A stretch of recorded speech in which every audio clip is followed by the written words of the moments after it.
محترم حضرات، السلام علیکم ورحمۃ اللہ تعالی وبرکاتہ۔ امید ہے کہ آپ تمامی حضرات بخیر و عافیت ہوں گے۔ اللہ تعالیٰ اپنے حبیب کے صدقہ و طفیل ہر مسلمان کو خوشحالی عطا فرمائے۔ ایک چھوٹا سا سوال ہمارے بھائی نے کیا کہ حضرت اتر کو پیر کر کے سونا کیوں منع ہے؟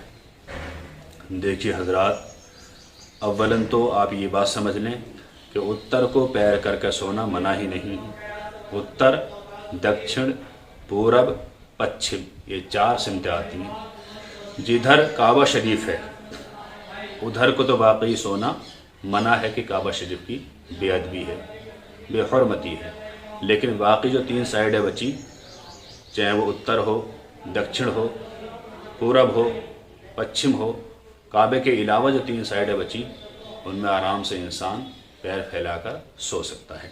اتر یعنی جدھر کو مردے کا سر ہوتا ہے ادھر کو منہ کر کے سونے میں یا پیر کر کے سونے میں کسی طرح کا کوئی حرج نہیں ہے۔ صرف اور صرف کعبے کی طرف کو پیر کر کے سونا منع ہے، اور پیر پھیلا کے بیٹھنا بھی منع ہے۔ اللہ تعالیٰ سے دعا ہے کہ اللہ تعالیٰ ہمیں صحیح دین سیکھنے کی توفیق عطا فرمائے۔ السلام علیکم واللہ تعالی عالم۔